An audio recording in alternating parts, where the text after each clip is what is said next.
Hello and welcome. इस video में आप सीखेंगे इंक्रीजिंग एंड डिक्रीजिंग फंक्शंस के कॉन्सेप्ट। तो क्लास 12 की एक्सरसाइज 6.2 इस कॉन्सेप्ट पे बेस्ड है। तो इस वीडियो में मैं आपको एनसीईआरटी के क्वेश्चंस नहीं कराऊंगा, वो मैं दूसरे वीडियो में कराऊंगा। इसमें मैं आपको समझाऊंगा कि ये कॉन्सेप्ट है क्या। पूरा आपको इस टॉपिक का अच्छे से आइडिया हो जाएगा और इस वीडियो को देखने के बाद आई एम श्योर आप क्वेश्चंस बड़े आसानी से सॉल्व कर लेंगे। और अगर आपको एक्सरसाइज का वीडियो भी चाहिए तो डिस्क्रिप्शन बॉक्स में प्लेलिस्ट है, आप उसको चेक करें। वहाँ पे आपको एक्सरसाइज जो एनसीईआरटी के है उसके सभी क्वेश्चंस के वीडियोस मिल जाएंगे। तो शुरू करते हैं। देखो इंक्रीजिंग एंड डिक्रीजिंग फंक्शंस में क्या क्या है। तो पहले तो मैं आपको बताऊंगा कि जो ग्राफ है कहाँ पे ये इंक्रीजिंग कहाँ पे डिक्रीजिंग होता है, स्टेशनरी पॉइंट्स किस तरह से होते हैं, साइन का जो साइन डायग्राम होता है यानी sign diagram of F dash X ये किस तरह से बनता है, ये सब आप इसमें सीखेंगे।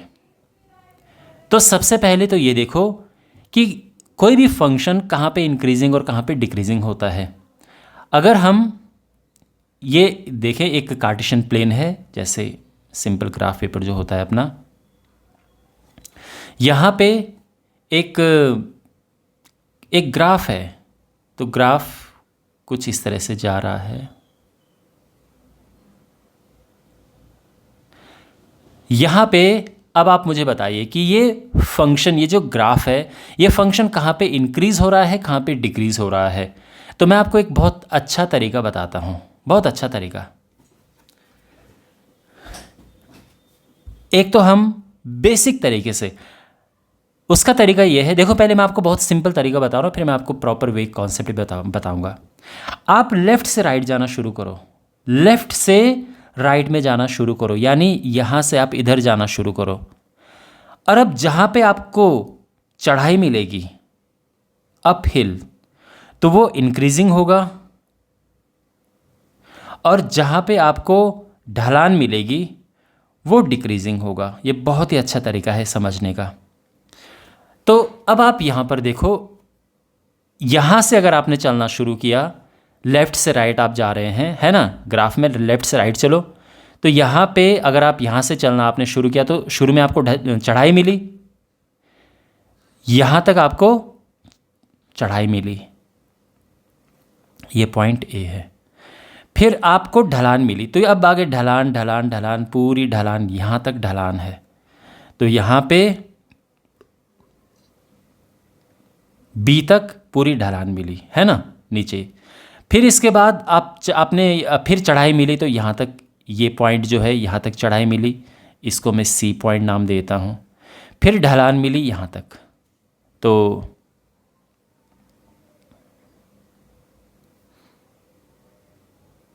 ये डी पॉइंट है, यहाँ तक ढलान, और फिर यहाँ से चढ़ाई। और मान लो कि ये बिल्कुल इनफाइनाइट से आ रहा है, ठीक है ना, ये कर्व बिल्कुल इनफाइनाइट से आ रहा है, ऐसे आप मानकर चलो। तो अब आप देखो कहाँ कहाँ पे इंक्रीजिंग और कहाँ कहाँ पे डिक्रीजिंग है। तो ए के लेफ़्ट में, जब ए से पहले, तो ये तो इंक्रीजिंग है क्योंकि चढ़ाई है यहाँ पे। तो ये जो है कहाँ कहाँ पे इंक्रीजिंग है और कहाँ कहाँ पे डिक्रीजिंग है। तो इंक्रीजिंग एक तो ये इस इंटरवल में था, यानी हम कहेंगे कि -इन्फिनिटी से लेके और ए तक इंक्रीजिंग है वो। फिर और कहाँ पे इंक्रीजिंग है, फिर यहाँ बी से लेके सी तक चढ़ाई आई, यानी बी से लेके सी तक इंक्रीजिंग है। फिर कहाँ चढ़ाई है, डी के बाद, तो डी से इन्फिनिटी। राइट में प्लस इन्फिनिटी होता है, लेफ्ट में -इन्फिनिटी होता है। ये अगर हम डिक्रीजिंग की बात करें तो ढलान कहाँ कहाँ पे है, तो डिक्रीजिंग जो है वो ये वाला हिस्सा है, यानी ए से लेके बी तक ये डिक्रीज़ हो रहा है। और फिर इधर सी से लेके डी तक ढलान थी ना, तो सी से लेके डी तक डिक्रीज़ हो रहा है। तो इस तरह से हमारे इंक्रीजिंग एंड डिक्रीजिंग फंक्शंस आ चुके हैं। अब आपको ये बात समझ आ गई। और ए पे क्या है, अगर हम पॉइंट्स की बात करें कि ए पे बी है, सी है, डी है, इन पॉइंट्स पे क्या है, तो अगर आप देखो इन पॉइंट्स पे ए पे ना चढ़ाई है ना ढलान है, वो एकदम वहाँ पे ये सीधा हो गया है।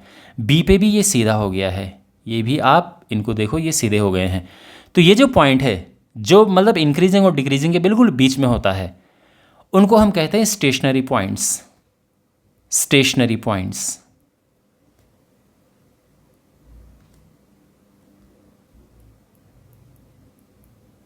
यहां पे ना तो चढ़ाई है ना ढलान है, तो यानी स्टेशनरी पॉइंट्स पे क्या होता है, neither increasing nor decreasing, neither increasing nor decreasing. मैं इंक्रीजिंग और डिक्रीजिंग का सिंबल थोड़ा इस तरह से लगाऊंगा, थोड़ा टाइम की बचत होगी। तो ना तो इंक्रीजिंग है ना डिक्रीजिंग है इन पॉइंट्स पे, और आप समझ गए ना, क्योंकि वहाँ ना चढ़ाई है ना ढलान है, ये बिल्कुल वहाँ पे सीधे हो जा रहे हैं। अब थोड़ा मैथमेटिकल वे में इसको देखते हैं। अभी तक तो हमने बिल्कुल बेसिक तरीके से देखा कि भाई कॉन्सेप्ट क्लियर होने चाहिए और क्वेश्चन करने में आपको दिक्कत ना हो, लेकिन कॉन्सेप्ट अब क्लियर होंगे आपके। एक ग्राफ ये जा रहा है, ये ग्राफ ये जा रहा है, ठीक है ना। इस ग्राफ में 2 पॉइंट्स देखते हैं, एक पॉइंट ये है और एक पॉइंट, एक मिनट, एक पॉइंट ये है और एक पॉइंट ये है।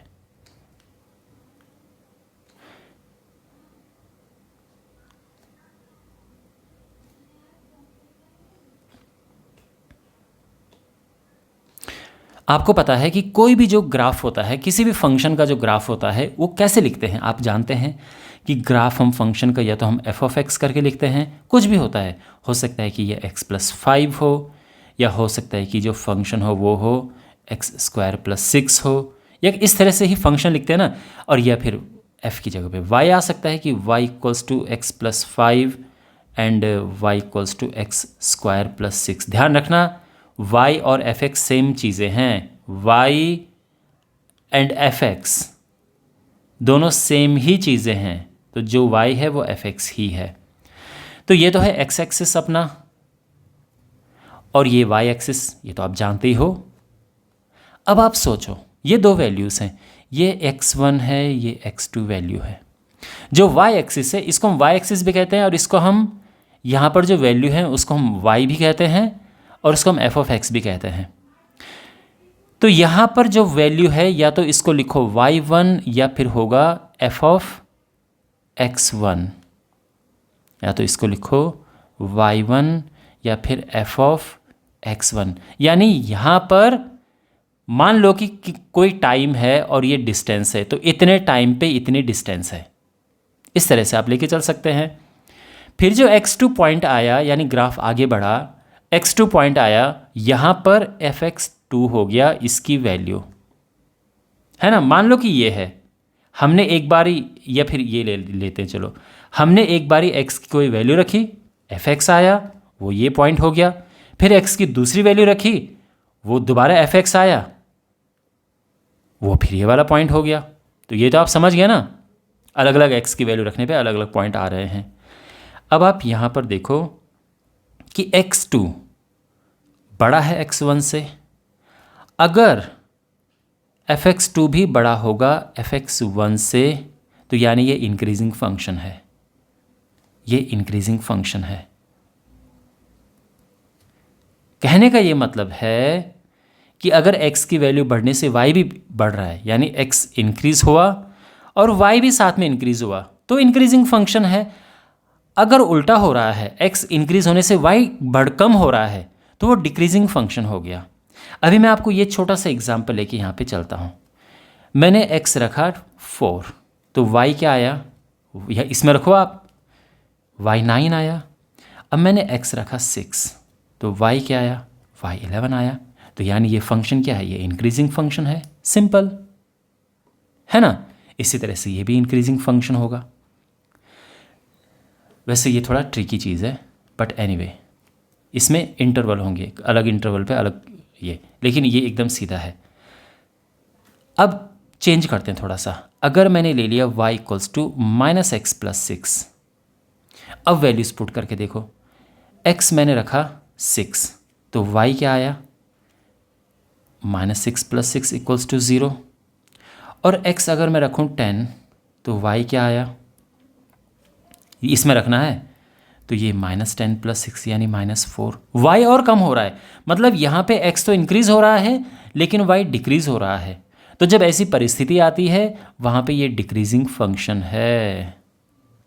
और इसका ग्राफ अगर हम बनाने जाएं तो ग्राफ कैसे बनता है, तो वहाँ पे जो ग्राफ बनेगा वो इस तरह से कुछ होगा, या तो ऐसे होगा, या ये होगा, या ये होगा, बट ग्राफ ऐसे नीचे जा रहा होगा इस तरह से। यानी आप लेफ़्ट से राइट जाएंगे तो ग्राफ नीचे की तरफ जाएगा।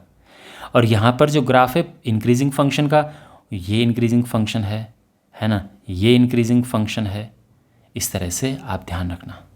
तो ये इंक्रीजिंग फंक्शन है यहाँ पे सारे, और यहाँ पर ये जो है ये जो मैंने बनाए हैं ये सारे के सारे डिक्रीजिंग फंक्शन हैं। और बहुत अच्छी जो मैंने आपको ट्रिक बताई वो ये वाली बताई थी कि लेफ़्ट से राइट जाओ और चढ़ाई आएगी तो इंक्रीजिंग है, ढलान आएगी तो डिक्रीजिंग है। अब यहाँ पर एक और चीज़ है, slope. That is the key thing, slope is the key thing. ये समझो कि जान है इस पूरे टॉपिक की। स्लोप क्या होता है? स्लोप का हिंदी का अगर मतलब आप देखें तो स्लोप का मतलब ही ढलान होता है। आपको पता होगा, हम कहते हैं ना यार वहाँ पे स्लोप है, यानी वहाँ पे ढलान है। तो स्लोप यानी ढलान। अब स्लोप कैसे निकालते हैं? तो स्लोप जो है एक टाइप का टेंजेंट होता है, हम टेंजेंट बना के देखते हैं। तो जैसे यहाँ पर ये देखो, ये यहाँ पे टच करते हुए कोई भी लाइन खींचो किसी भी पॉइंट पे, तो टच करते हुए ये टच करते हुए लाइन जा रही है। वेट, ये लाइन टच करते हुए जा रही है। ये तो खैर पूरी सीधी लाइन ही है। यहाँ पे भी अगर हम स्लोप बनाने चाहें तो ये लाइन जा रही है टच करते हुए। ये इनके इस तरह से ये ढलान किसी पॉइंट पे हम निकालते हैं, है ना। यहाँ पे भी अगर आप यहाँ पे देखो तो ये स्लोप पॉजिटिव है। अब आप ये मत सोचना कि सर, आप ध्यान रखना, ये मत बोलना कि सर अगर हम ये कहें तो ये भी तो ढलान है, यहाँ पे कोई चीज़ रखो तो लुढ़क के आएगी। अरे भाई, लेफ़्ट से राइट जाना है, लेफ़्ट से राइट, तो लेफ़्ट से राइट जाओगे तो चढ़ाई ही मिलेगी आपको, ठीक है। राइट से लेफ़्ट नहीं जाना, इधर ऐसे नहीं जाना है, ऐसे जाना है।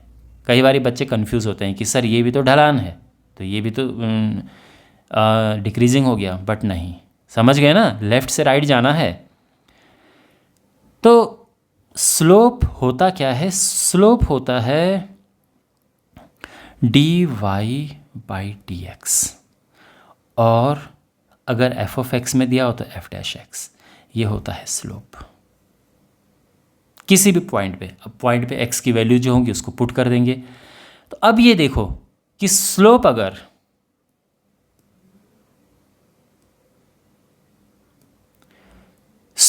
अगर यहाँ पे पॉजिटिव है तो जो फंक्शन होगा वो इंक्रीजिंग होगा, और स्लोप अगर नेगेटिव है तो फंक्शन डिक्रीजिंग होगा, और स्लोप ज़ीरो हुआ,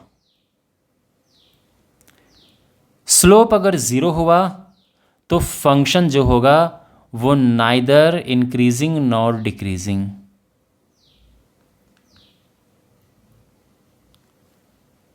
तो slope is the key here. Slope निकालना होता है, सीधी बात है, डिफरेंशिएट कर दो, बड़ा सिंपल है। अब स्लोप, जैसे मैंने क्या कहा कि स्लोप निकालने का तरीका ये कि आप टेंजेंट ड्रॉ करो, टच करते हुए लाइन ड्रॉ करो। अगर मैं इस पॉइंट पे स्लोप देखूं तो स्लोप ये टच करते हुए तो यही लाइन आ रही है, तो ढलान हो रही है। इस पॉइंट पे अगर मैं स्लोप देखूं तो इस पॉइंट पे ये है, ये चढ़ाई है, तो स्लोप यहाँ पर ये है। तो ये स्लोप पॉजिटिव होता है। किसी भी, अगर मैं आपको एक ग्राफ पे बताऊं,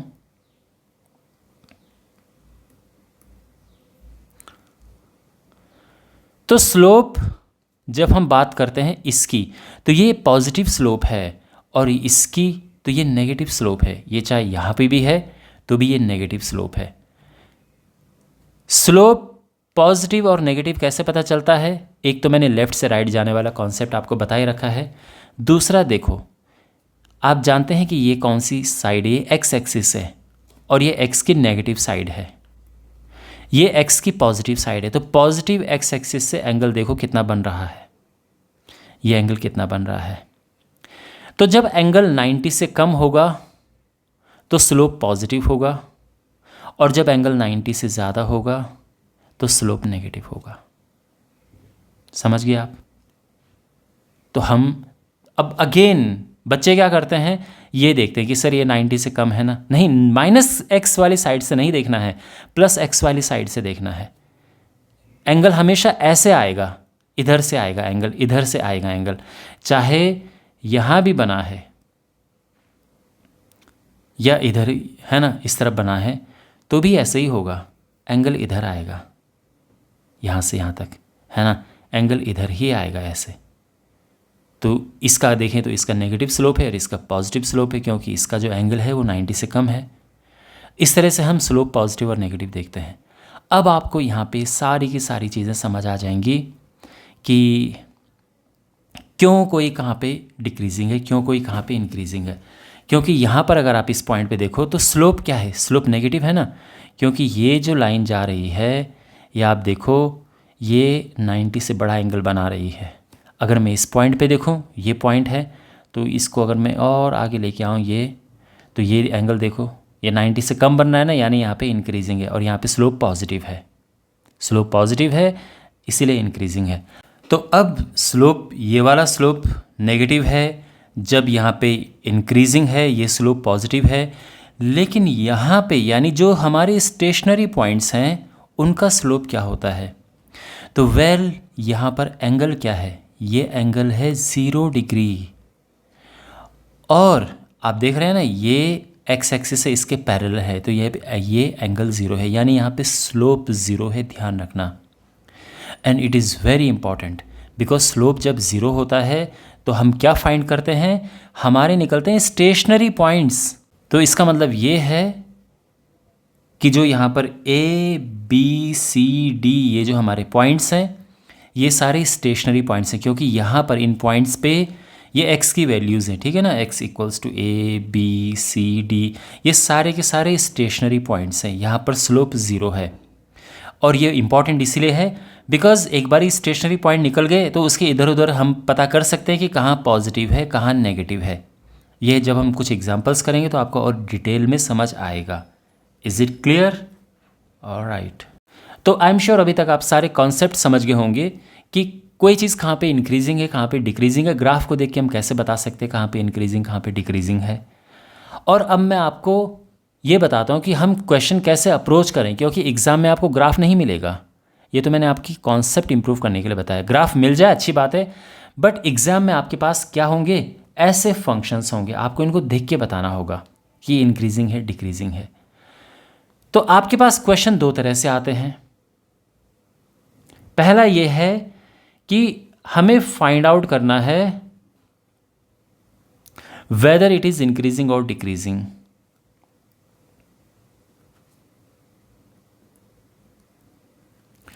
और दूसरा इस तरह के क्वेश्चंस आते हैं कि हमें फाइंड आउट करना है कि वेयर इंक्रीजिंग और डिक्रीजिंग, मतलब इंक्रीजिंग है या डिक्रीजिंग है, पहले ये पता करना है। और दूसरा, कुछ फंक्शन ऐसे होते हैं जो इंक्रीजिंग भी डिक्रीजिंग भी होते हैं। जैसे मान लो ये फंक्शन है, ये सारे डिक्रीजिंग फंक्शन है, सारे डिक्रीजिंग है। ये फंक्शन है यहाँ पर, ये सारे इंक्रीजिंग फंक्शन है। लेकिन अगर मैं इन फंक्शंस की बात करूँ, जो यहाँ पर ये वाला फंक्शन है, तो कहीं कहीं ये इंक्रीजिंग है कहीं कहीं ये डिक्रीजिंग है। इनकी तरह नहीं है कि भाई ये हमेशा ही इंक्रीजिंग फंक्शन है और ये हमेशा ही ये वाला जो है हमेशा ही डिक्रीजिंग फंक्शन है। तो कुछ फंक्शन कहीं कहीं पे इंक्रीजिंग और कहीं कहीं पे डिक्रीजिंग होते हैं। तो इसीलिए मैंने क्या बताया कि ये दो टाइप के आपके पास क्वेश्चन आते हैं। Okay, type. तो सबसे पहले ये फर्स्ट टाइप के क्वेश्चंस देखते हैं। Find out whether it is increasing और डिक्रीजिंग के क्वेश्चन कैसे आते हैं। तो एक फंक्शन है f(x). देखो मैं f(x) भी ले सकता हूँ, y भी ले सकता हूँ, बात एक ही है ना। अगर मान लो कि f(x) लिखा है, मैं दोनों के साथ आपको बता देता हूँ कि क्या लिखने का तरीका होना चाहिए। f(x) लिया है तो पता करने के लिए कि इंक्रीजिंग डिक्रीजिंग, पहला स्टेप आपको क्या होना चाहिए, पहला स्टेप होना चाहिए इसको डिफरेंशिएट करो। पहला स्टेप है इसको डिफरेंशिएट करो। ये 1 आ गया है, क्या ये नेगेटिव है या पॉजिटिव है? ये पॉजिटिव है। तो पॉजिटिव है तो देयरफॉर जो फंक्शन है इज इंक्रीजिंग ऑन आर, क्योंकि ये हमेशा ही इंक्रीजिंग होगा। एक्स की वैल्यू पुट करने के लिए है नहीं, है ना। और अगर ये क्वेश्चन y की फॉर्म में होता तो जब y लिखा होता है तो हम लिखते हैं dy/dx, ये ध्यान रखना आप, ठीक है ना। तो भी हम यही लिखते और यहाँ पे यही सब लिखते। तो f(x) अगर हो तो इस तरह से लिखा जाएगा और y अगर हो तो इस तरह से लिखा जाएगा, ठीक है। अब सेकंड क्वेश्चन, -x + 6। अब बताओ ये इंक्रीजिंग है या डिक्रीजिंग है। तो क्या करेंगे हम करेंगे डिफ्रेंशिएट। क्या आया? -1, ये है नेगेटिव, यानी फंक्शन जो है डिक्रीजिंग है हमेशा, है ना। अच्छा, थोड़ा ट्रिकी ले लेते हैं। e⁻x, इसका क्या सीन है? तो इसे भी डिफ्रेंशिएट करो। हमने इसे डिफ्रेंशिएट किया तो यह आया e⁻x का डिफ्रेंशिएशन यही होता है। अब ये हमेशा पॉजिटिव है, ध्यान रखना। किसी की भी पावर, मान लो कि 2 है, 2 की पावर अगर x है तो मैं कुछ भी रख दूँ x, चाहे +-0 कुछ भी रख दूँ, ये चीज़ हमेशा पॉजिटिव आएगी। चाहे मैं -100 रखूँ तो भी पॉजिटिव होगा, 0 रखूँ तो भी पॉजिटिव होगा, 100 रखूँ तो भी पॉजिटिव होगा। e क्या होता है? e एक नंबर है 2.7, लगभग, ओके, अप्रॉक्स एक रैशनल नंबर है, बट वो तो ये हमेशा पॉजिटिव होता है। तो therefore f(x) is increasing on r, ठीक है। अच्छा, तो अभी तक तो हमने जितने फंक्शंस चेक किए हैं वो या तो इंक्रीजिंग थे या केवल डिक्रीजिंग थे, लेकिन कभी कभार हमारे पास फंक्शंस ऐसे होते हैं जो कभी इंक्रीजिंग होते हैं कभी डिक्रीजिंग होते हैं। जैसे साइन का फंक्शन ही ले लो, तो साइन आपको पता है ऐसे फंक्शन होता है, इंक्रीजिंग डिक्रीजिंग लगातार होता रहता है इसी तरह से। तो अब टाइप 2 वाले क्वेश्चंस लेते हैं जिसमें हमें पता करना है कि किस इंटरवल में इंक्रीजिंग है किस में डिक्रीजिंग है। अब उसमें एक बहुत ही अच्छा एग्जांपल हम लेते हैं क्वाड्रेटिक फंक्शन से। तो मान लो कि ये है x² - 4x + 10, हमारे पास एक क्वाड्रेटिक फंक्शन है और इसका हमें चेक करना है, इंटरवल बताना है कहाँ पे इंक्रीजिंग कहाँ पे डिक्रीजिंग। तो अब आप अच्छे से समझो इसे। एज ऑलवेज डिफ्रेंशिएट करेंगे 2x - 4 और इससे 0 पुट करते हैं। 0 पुट करने का मतलब क्या है? 0 पुट यानी स्लोप 0 पुट करने का मतलब है, यानी ग्राफ या तो ऐसा होगा या ऐसा होगा, तो यहाँ पर 0 होता है, यहाँ पे 0 होता है। तो हमें पता चल जाता है कि इससे पहले डिक्रीजिंग, इससे इंक्रीजिंग, इससे बाद में डिक्रीजिंग, या पहले डिक्रीजिंग बाद में इंक्रीजिंग, इस तरह से। इसीलिए हमें 0 रखना होता है। हमने ये 0 रखा और ये आ चुका है 0 और x2 आ चुका है, x2 आ चुका है। पहला स्टेप समझ गए आप। स्टेप 1 आपने अच्छी तरह से समझ लिया है कि डिफरेंशिएट करके हमने x निकालना है। इसको क्या कहते हैं? इनको कहते हैं स्टेशनरी पॉइंट्स। तो यहाँ पे तो एक ही पॉइंट है तो उसको हम स्टेशनरी पॉइंट कहेंगे। तो स्टेशनरी पॉइंट आ चुका है। स्टेप 2 देखो। स्टेप 2 में हम साइन डायग्राम बनाते हैं। किसका साइन डायग्राम? f(x) का। तो उसके लिए एक लाइन ड्रॉ करेंगे। ओके, ठीक है, वेरी नाइस, लाइन ड्रॉ कर दी है। अब यहाँ पर 0 कहाँ था? स्लोप कहाँ पे 0 था? स्लोप x = 2 पे 0 था, यानी ये पॉइंट है 2, यहाँ पर स्लोप 0 है। तो इसका या तो यहाँ पॉजिटिव यहाँ नेगेटिव होगा या यहाँ पॉजिटिव यहाँ नेगेटिव होगा। अब वो कैसे पता चले? उसके लिए यहाँ कोई नंबर पुट करो। देखो 0 पुट करके देखो। 0 यहाँ कहाँ? इस लाइन में, ये जो लाइन है इसमें 0 किधर पड़ेगा? अब 2 इधर है तो 0 तो यहीं कहीं होगा ना, 0 यहाँ कहीं होगा। इसमें 0 रख के देखो, तो हमने 0 पुट किया x की जगह पे और ये -4 आ गया, यानी इस तरफ नेगेटिव है। तो अगर ये नेगेटिव है तो ये पॉजिटिव होगा। बस आंसर आ गया है। तो अब हम अपना फाइनल आंसर लिख देंगे, क्योंकि अब हम देखो यहाँ स्लोप पॉजिटिव है, ये इंक्रीजिंग और यहाँ डिक्रीजिंग होगा। ये वाला जो पोर्शन है, ये वाला, इसे हम क्या कहेंगे? इंटरवल क्या है? ये है -∞ से लेके 2, और ये वाला इधर वाला इंटरवल क्या है? ये है 2 से लेके ∞। तो हम ये कहेंगे कि जो फंक्शन है, फंक्शन इंक्रीजिंग किधर है? 2 से लेके इसमें, और function is decreasing in which interval, -∞ से लेके 2 तक। ठीक है ना। अगला, यहाँ पे मैं चाहूँगा कि आप थोड़ी कोशिश करो मेरे साथ साथ, x² - 7x + 11 ये करना है। तो सबसे पहला स्टेप क्या है कि हमें स्टेशनरी पॉइंट्स निकालने हैं। स्टेशनरी पॉइंट्स कैसे निकलते हैं, इसको डिफरेंशिएट करो,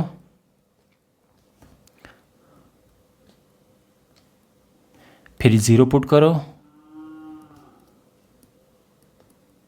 0 पुट करेंगे तो -2x - 7 = 0 आएगा और x आ जाएगा -7/2 यानी -3.5। ये x आया है, ये भी स्टेशनरी पॉइंट आया है। सेकंड स्टेप क्या है, सेकंड स्टेप है कि हम साइन डायग्राम बनाते हैं। साइन डायग्राम बनाने के लिए हमने एक लाइन ड्रॉ की और ये पॉइंट यहाँ पे जो x आया था वो यहाँ पे लिख दिया है -3.5। अब हमें ये देखना है कि ये पॉजिटिव है, ये नेगेटिव है, या फिर यहाँ नेगेटिव यहाँ पॉजिटिव, कैसे पता चलेगा। तो यहाँ पे हमें रखना होता है, यहाँ पे हम रखेंगे क्या, x की कोई भी वैल्यू रख दो, कोई भी, ये मत रखना क्योंकि 0 हो जाएगा, कुछ और रखो, 0 रख दो, बेस्ट है। तो 0 कहाँ होगा आप बता सकते हैं, अगर ये नंबर लाइन है तो 0 किधर होगा भाई, ये -3.5 है तो 0 कहीं यहाँ होगा ना, यहाँ कहीं 0 होगा।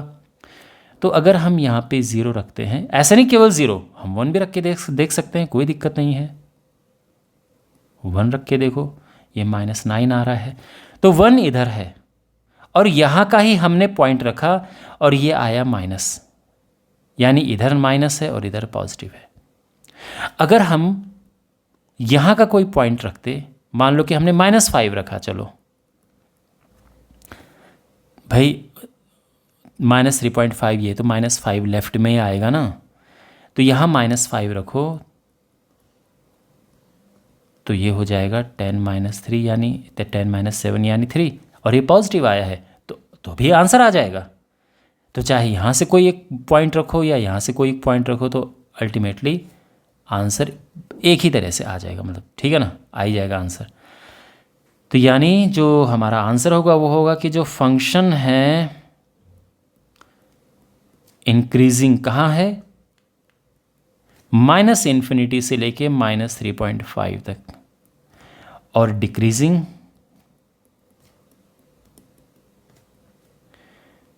तो ये है -3.5 से लेके इन्फिनिटी। ठीक है। अच्छा, और समटाइम्स क्या होता है कि हमारे पास इंटरवल दिया होता है, कोई इंटरवल दे दिया उन्होंने।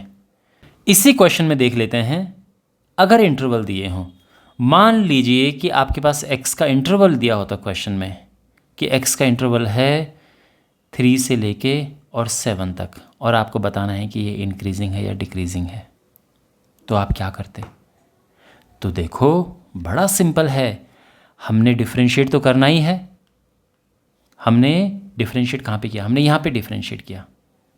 क्या आया था डिफरेंशिएट करके, डिफरेंशिएट करके आया था 2x - 4, फिर क्या निकाला, x हमने 2 निकाला था, और इसके बाद हमने ये सब चेक किया था, है ना। आप नोटिस करो ये जो इंटरवल है यहाँ पे 3 to 7, 3 to 7 तो यहीं पड़ेगा ना, 3 कहीं यहाँ पड़ेगा, 7 कहीं यहाँ पड़ेगा, तो ये तो इंक्रीजिंग ही है। तो हम सीधा कहेंगे, मतलब हमें ये पूरी प्रक्रिया,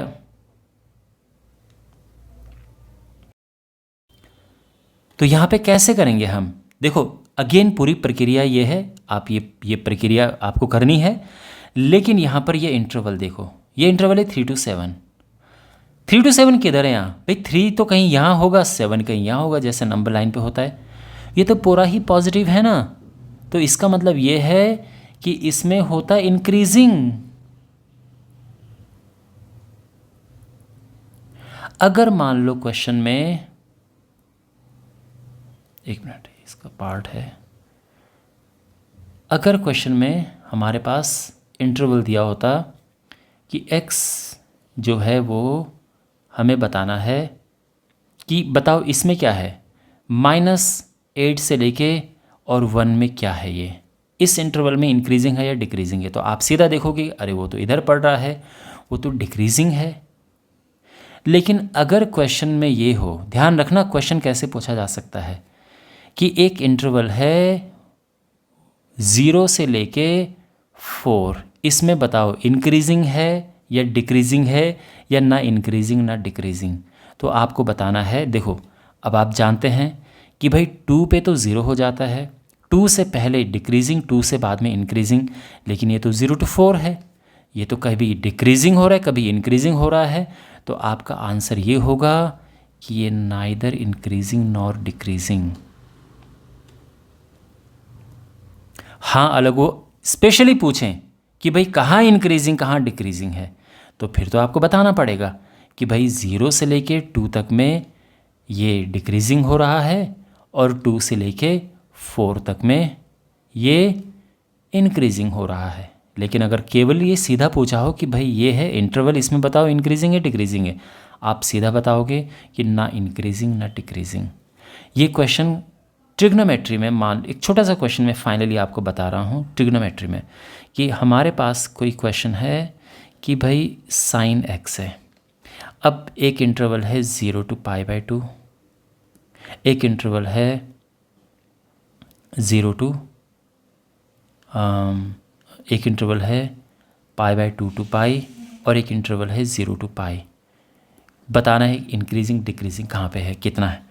तो हमें क्या करना है, डिफरेंशिएट करना है। डिफरेंशिएट किया, क्या आया, cos x आया।